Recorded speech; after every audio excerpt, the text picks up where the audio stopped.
Après une décennie de guerre civile, une paix fragile s'est installée à Bangui, en République centrafricaine. Dans le quartier musulman du PK5, les gens ont repris leur course au marché. Comment est la situation là au kilomètre 5 actuellement là? Maintenant, la paix commence à revenir un peu. C'est ça. Il n'y a plus de problèmes comme avant? Non, il n'y a pas de problème. Pas de problème maintenant. Entre 2013 et 2019, ce quartier était une zone de guerre. Le PK5 était l'un des points clés des affrontements armés entre les milices de la Séléka, à tendance musulmane, et des anti-Balaka, à tendance chrétienne. Ce conflit a été un carnage. Des dizaines de milliers de morts et 1 million de déplacés internes, dans un pays qui compte à peine 4 millions d'habitants. C'est aussi le résultat d'un jeu macabre entre États étrangers, comme le Tchad, le puissant voisin, et son allié principal, la France, l'ancienne puissance coloniale, ou encore la Russie, qui a fait depuis peu son nid à Bangui. Les divisions communautaires peuvent être trompeuses et masquer les responsabilités tant des gouvernements locaux que des puissances étrangères attirées par les immenses richesses du sous-sol centrafricain.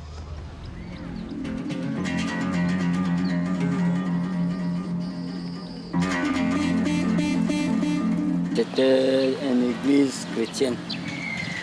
Apparemment, c'est à cause de ce qui s'est passé dans ces pays-là que ça a été détruit. Ces murs sont tous ce qu'il reste de l'église Saint-Mathias.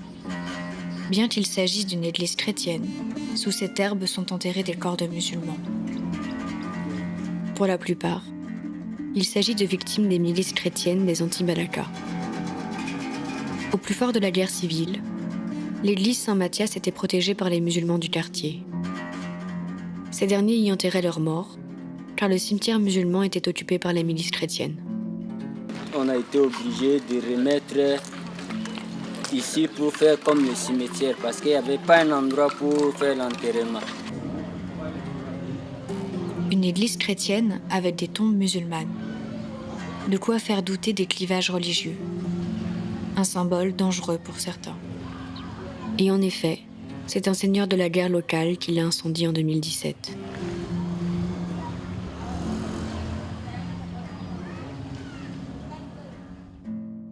Le maire a perdu un de ses petits frères, son père et des petits frères, non, monsieur le maire, ou des enfants. Deux petits frères. Deux petits frères. Mon père et puis, comment on appelle ça, un cousin, non? Un cousin. Et puis, chose bizarre, il les a enterrés chez lui, dans sa maison. En ces temps-là, on ne peut pas aller inhumer le corps d'un musulman. Là où se trouvait notre cimetière, on ne peut pas. Nous sommes obligés d'enterrer nos corps là, dans des maisons. Le problème de Zanti-Balaka et Séléka, en tout cas, ça c'est une affaire des hommes politiques qui ont manipulé. Il n'y a jamais eu guerre de la confession. Il n'y a jamais. Les musulmans et chrétiens. Moi j'ai grandi, moi j'ai 2 femmes. J'ai 2 femmes qui sont chrétiennes. La confession chrétienne, qui sont converties. Et je suis musulman. Donc vous croyez, il y a une cohésion, il y a une libre circulation. Nous, on ne connaissait pas ça. Les gens pensaient que les Séléka viennent appuyer la communauté musulmane, alors que c'est un faux problème. Ils sont venus pour leur propre intérêt. 9 mois, ils ont pillé, ils ont tué, ils ont violé. Maintenant, quand ils sont repartis, les anti-Balaka aussi veulent maintenant, eux aussi, ils ont dit qu'ils veulent venger leurs parents chrétiens qui ont été tués, violentés par les Séléka. Vous comprenez? Ça va, c'est comme si musulmans chrétiens. La France et son allié le Tchad ont joué un rôle de premier plan dans la crise centrafricaine. En 2013, l'Élysée et le dictateur tchadien Idriss Déby ont soutenu les milices de la Séléka afin de renverser le président centrafricain François Bozizé. Le Tchad a ensuite déployé son armée pour contenir les affrontements entre milices à Bangui. La France, elle, a envoyé plus de 1000 hommes dans le cadre de l'opération Sangaris. Très vite, les soldats tchadiens ont été accusés de collusion avec les milices Séléka et de crimes contre les civils. La situation arrive à un point critique au printemps suivant. Le 29 mars 2014, l'armée tchadienne entreprend l'évacuation d'une partie de la population tchadienne de Bangui. Mais à la sortie de la ville, ce qui devait être une retraite pacifique se transforme en massacre de civils. D'après les Nations Unies, les soldats tchadiens ont tué au moins 30 civils en tirant à l'arme lourde sur le marché du PK12, une boucherie qui s'est déroulée sous les yeux des militaires français qui ont choisi de ne pas intervenir.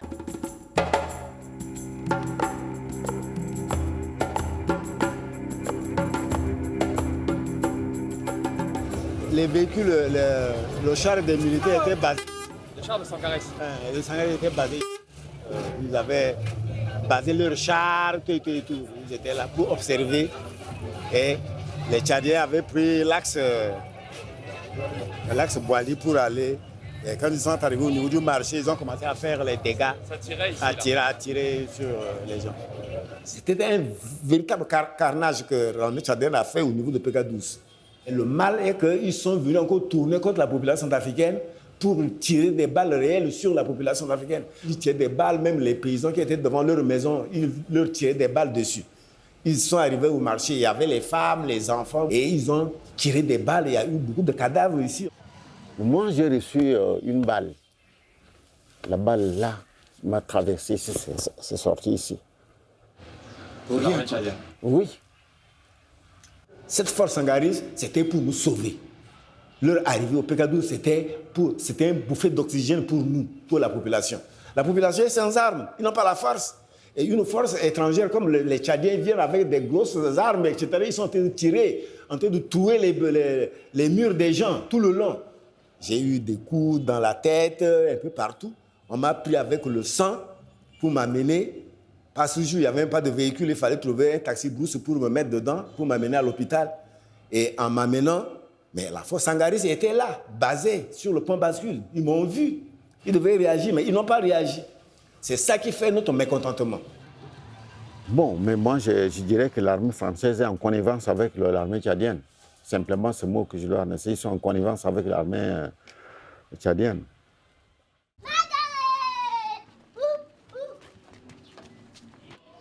Bon, voilà que na maman c'est à Tchadiaga jusqu'à que la population bina chungu a bina tu du chungu même devant ti datim bisa famille na terre ti geso abikwa tu loge bacha kwa daso kwa abuba ye mingi abuba asara que ilani na ti pono I penga essentiel i gona mbageti exil si ngambi ndona deketa osikiri Akaïtatia musulman, mais en tout cas, Akaïtatia musulman, mais bien que daso, il faut que il soit sincère nan.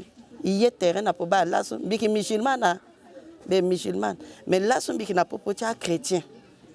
Biki na popotia chrétien là, mais essentiel. Imaginez na choni so quoi tenait ya musulman là, il sera choni mingi. Maba sara en zone, bigaso doso quoi buba, bigagi bi décider bi tembi quoi à chrétien ba mingi atene mama. On a petit ça mentionné à chrétien à qui n'ambi à Zambie bi dutiso.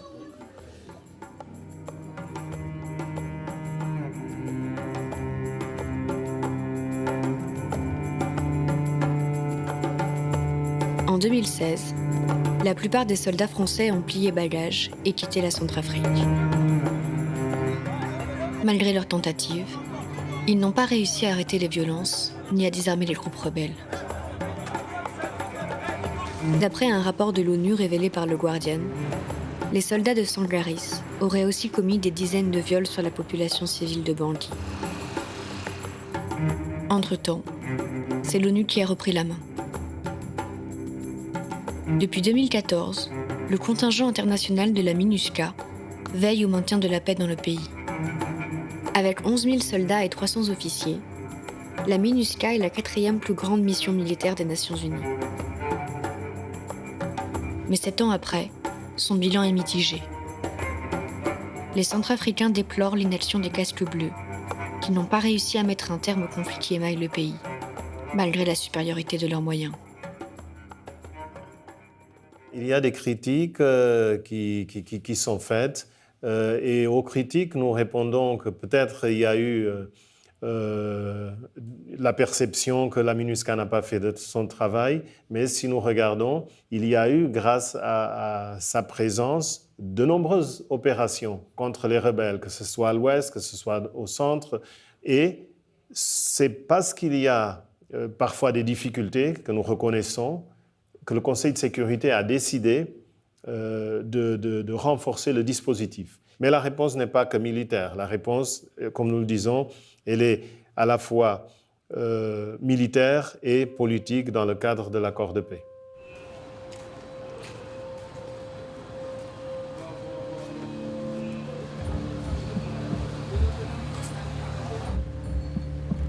Ces affiches sont partout. Touriste est un film de propagande pro-russe. Il met en scène, tel un film d'action, la coopération militaire entre la Russie et la Centrafrique. Après le Tchad, la France et l'ONU, le gouvernement centrafricain s'est récemment tourné vers Moscou. Le Kremlin a déployé notamment les mercenaires du groupe Wagner, une société militaire privée dirigée par un proche de Vladimir Poutine. Du haut de cette colline, leurs officiers dominent la ville.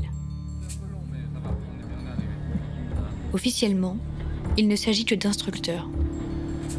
Mais au front, les comportements des soldats russes sont sans équivoque. Grâce à leur aide, le gouvernement local a réussi à reprendre la plupart du territoire national. S'ils sont efficaces, les soldats russes sont également brutaux et sont accusés d'avoir commis de nombreuses exactions contre les civils.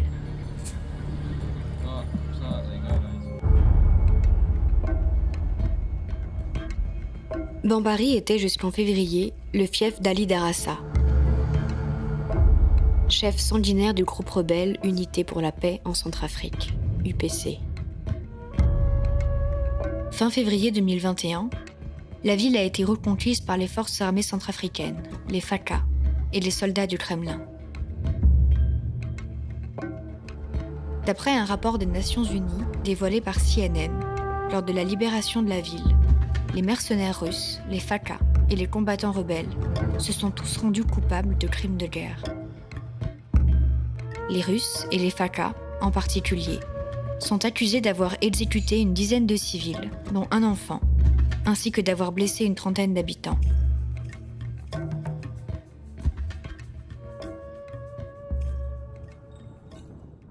Après avoir bataillé pendant des jours avec le gouvernement, nous avons enfin obtenu l'autorisation de nous rendre à Bambari.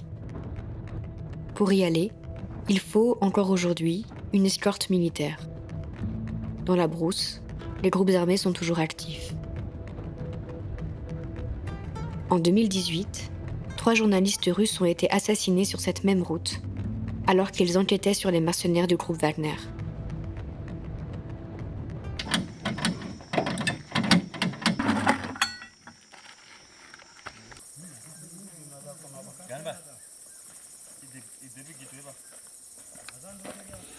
On est à peu près à 80 km de Bambari et c'est une zone qui a été très touchée par la rébellion jusqu'à quelques semaines. Et c'est vrai qu'il reste encore des résidus rebelles, ça et là, surtout sur cette portion de route là qui est très difficile. Donc on a malheureusement crevé ici. Et voilà, c'est pour ça qu'on a toute cette escorte militaire. Parce que le danger, évidemment, peut venir de n'importe où. On est encore dans une zone de guerre.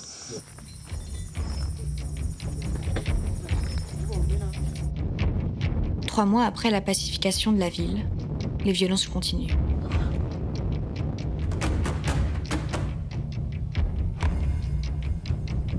Jusqu'au 6 juin, cette esplanade hébergeait plus de 8000 déplacés internes. Puis, tout est parti en fumée, quand les Russes et l'armée centrafricaine ont mis le feu au camp.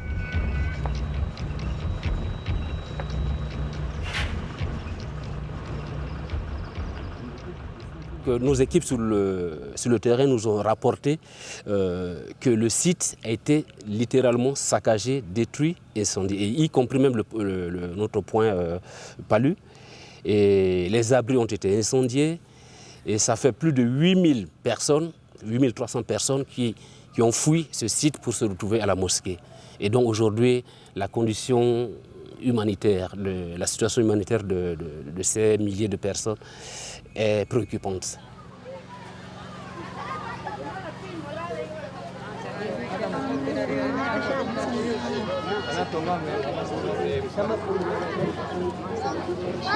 Okay, c'est un camp de... Camp de déplacés. Pourquoi en fait ils sont venus ici? Soja gouvernement, Hanyum Kitoyi min Hasid Amin. Allez, 14h. 14h Kitoyi min be bindigaji min gartido. Pile, voilà no wadai. Ils ont chassé depuis là. Et quand il y a eu la... 14h à 17h. Ils ont lui donné seulement 3 heures pour quitter. Ils ont incendié le camp.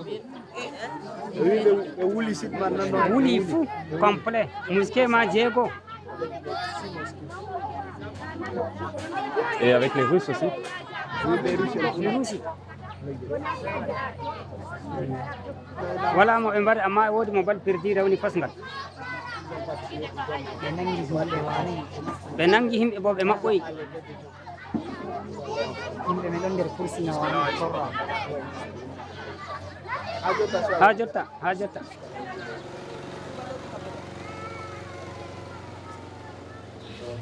Donc toutes les allégations qui incriminent éventuellement et les forces armées centrafricaines dans cet incendie sont mensongères. C'est les allégations portées contre les forces centrafricaines et les alliés insurgés russes.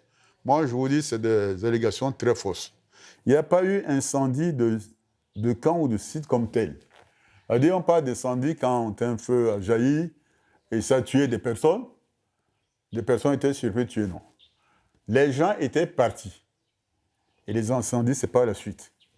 Ce site était une poche d'entrée et de sortie des combattants UPC pour pouvoir attaquer la ville. Parce qu'ils sont partis, leurs familles sont encore là. Et ils viennent. Et certaines de ces familles font de l'information pour eux. La Waka, c'est l'une des zones qui regorge ces ressources minières.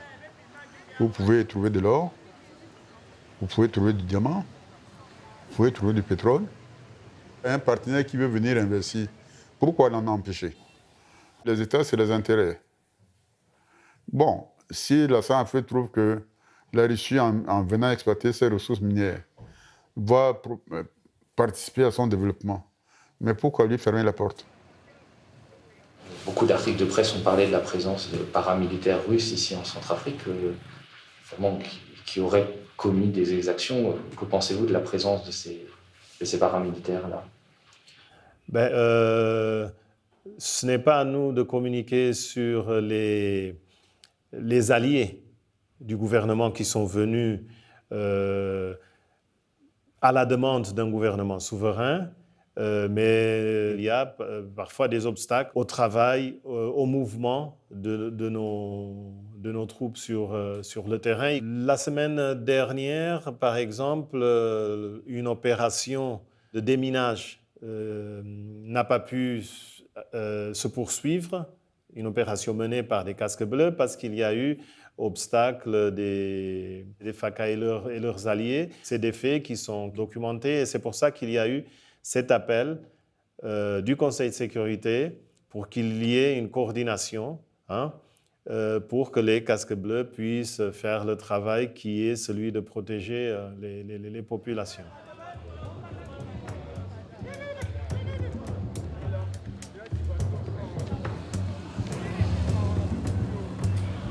L'une des conséquences de la guerre, c'est la recrudescence des viols. Au centre anti-viol de Médecins sans frontières, à Bangui, on observe une augmentation des violences sexuelles à chaque offensive militaire. Depuis 2017, au lancer du projet, on a déjà enregistré 7000 survivants de violences sexuelles qui ont bénéficié de prises en charge. En 2021, dans ces 6 mois, nous avons déjà enregistré plusieurs cas. Et ces cas, c'est déjà de même nombre au cas de 2020. Donc vous voyez, il y a une augmentation des cas qui viennent de tous les coins. Cette augmentation, c'est en relation avec les activités des groupes armés, aussi dans la communauté. Il ne faut pas oublier ça. Dans la communauté, avec les les personnes civiles, les personnes proches. Il faut que les autorités prennent en charge sa population et faire ce que la paix revienne dans le pays pour que tout le monde soit en sécurité.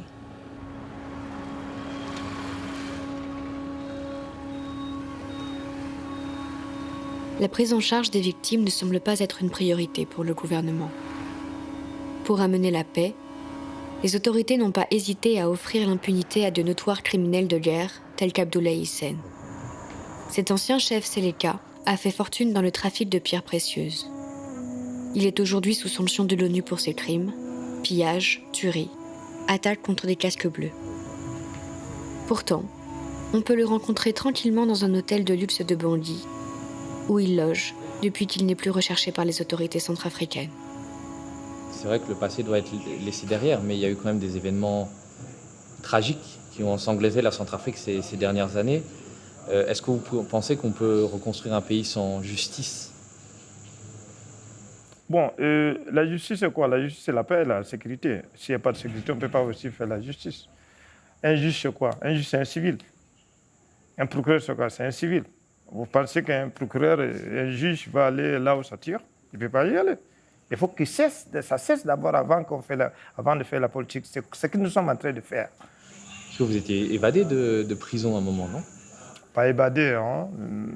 Il faut modifier un peu votre terme évadé. Je suis parti, je suis sorti, je suis parti, c'est tout. Voilà, pas évadé. Évadé, c'est autre chose. Quelqu'un qui a fui, peut-être qui a fait un trou, et puis par le derrière, ou par le toit, qui est sorti. C'est ça qu'on appelle évadé. Je suis parti, j'ai pris ma voiture, gaillardement, je suis parti. Je suis militaire. On ne va pas m'arrêter comme ça sans une raison. J'ai appelé mes hommes, j'ai dit, bon, venez me chercher. Ils sont venus et puis ils m'ont pris avec la voiture. Ils sont rentrés dans la construction avec la voiture. J'ai monté dans la voiture, je suis parti. C'est ça que vous appelez évadé? Non? Je suis parti. Par la grande porte? Oui, par la grande porte, oui. C'est ça. Je ne suis pas un évadé, moi. Le jour où la justice disait, Abdoulaye Hissène, venez, je réponds prison. C'est pourquoi vous me voyez ici, présent. Ça fait 10 ans que je suis dans le maquis. Qui mettait les ordres dans le pays? Il faut aussi chercher. Ça serait la fierté pour moi d'aller expliquer. Si aujourd'hui on me demande d'aller expliquer, ça serait ma fierté. D'aller dire ce qui se passe dans ce pays. Et qui sont derrière. Je vais dire ça haut et fort. Je vais crier haut et fort. Je vais expliquer qui est derrière, qui tire les ficelles. Je n'ai pas peur de balles, comme ça. Je vais avoir peur de la justice? Non. Comme d'autres chefs de milice, Abdoulaye Hissène et ses hommes ont largement bénéficié du processus de paix. Pour pousser à l'abandon des armes, l'ONU et le gouvernement centrafricain ont offert des emplois et de l'argent aux anciens rebelles. C'est ce qu'on appelle le DDR, désarmement, démobilisation et réintégration. Un mécanisme censé offrir une issue pacifique aux combattants et leur garantir une entrée dans la vie civile. Mais en Centrafrique, cela peut se transformer en une sorte de prime à la rébellion. J'ai pu désarmer les moins 1200 hommes. Avant-hier, il y a 221 qui sont sortis en délai, cérémonie officielle, qui ont choisi la vie civile. Il y a des mécaniciens, il y a des agriculteurs, il y a des éleveurs, il y a des techniciens à la gendarmerie, à la police, dans l'armée centrafricaine FACA. Presque j'ai 600 quelques hommes qui sont déjà intégrés dans les forces de défense et de sécurité. Il y a eu 3000 ex-combattants qui ont quitté les groupes armés, qui ont remis leurs armes. Certains sont entrés dans les forces de défense et de sécurité, d'autres sont dans la société. Vous savez, le désarmement, il a sa définition et c'est un processus qui passe par ces étapes-là.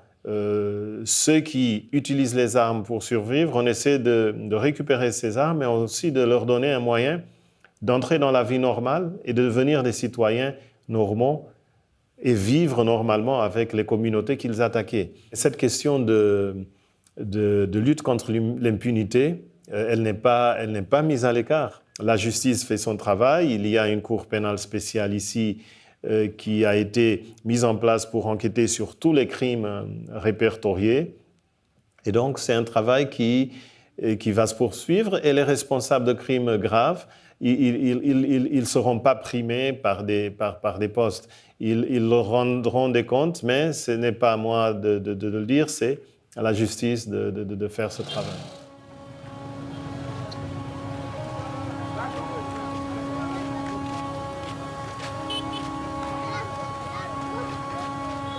Entre le jeu des puissances, les pillages des groupes armés et les exactions des militaires, la population centrafricaine reste prise en tenaille. Si le pire de la guerre civile semble désormais passé, l'impunité, elle, règne toujours. Et sans justice, aucune paix ne semble possible.